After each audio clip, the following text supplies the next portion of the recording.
ఈ 10 సంవత్సరాల కాలంలో భారతీయ జనతా పార్టీ నేతృత్వంలో ఉన్నటువంటి కేంద్ర ప్రభుత్వం ఒక అవినీతి రహిత పాలనని, వారసత్వం లేనటువంటి పాలనని, సాధారణంగా మన దేశంలో ఉన్నటువంటి రాజకీయ పార్టీలు మీ పార్టీ అధ్యక్షుల తర్వాత ఎవరు అధ్యక్షుడు అంటే ఒక్క సెకండ్ కూడా ఆలోచించకుండా వెంటనే ఆ నాయకుడు బిడ్డ పేరు చెప్తారు, నెక్స్ట్ అధ్యక్షుడు మాకు అతనేనని.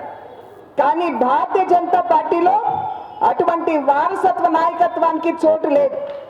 మాకు నడ్డా గారి తర్వాత ఎవరు అధ్యక్షులు అని అంటే ఈ సభాస్థలిలో కూర్చున్నటువంటి భారతీయ జనతా పార్టీ కార్యకర్త ఎవరైనా సరే పార్టీని తల్లిగా భావించి సేవ చేస్తే వారికి జాతీయ అధ్యక్షులు అయ్యేటువంటి అవకాశం ఉంటుంది. అది కేవలం భారతీయ జనతా పార్టీలో మాత్రమే సాధ్యపడుతుంది అని చెప్పి మనం గమనించాలి.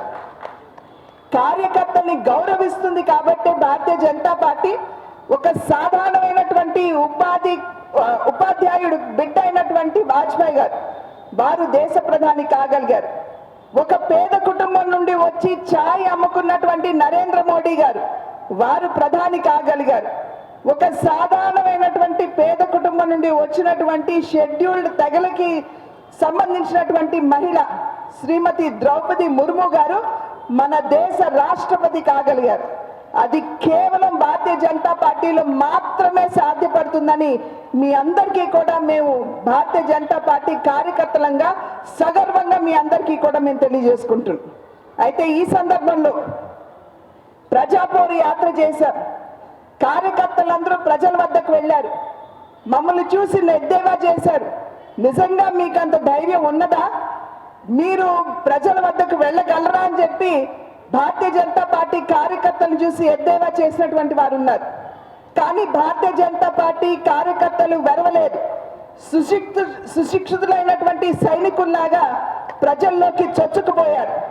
ఎందుకు చొచ్చుకుపోయారంటే ప్రతి భారతీయ జనతా పార్టీ కార్యకర్తకు ఉన్నటువంటి ధైర్యం, మేము ఆంధ్ర రాష్ట్రానికి చేసినటువంటి అభివృద్ధిని ధైర్యంగా మేము ప్రజలకి చెప్పుకోగలమనేటువంటి ఒక నమ్మకం, విశ్వాసం కనుకనే వెళ్ళారు.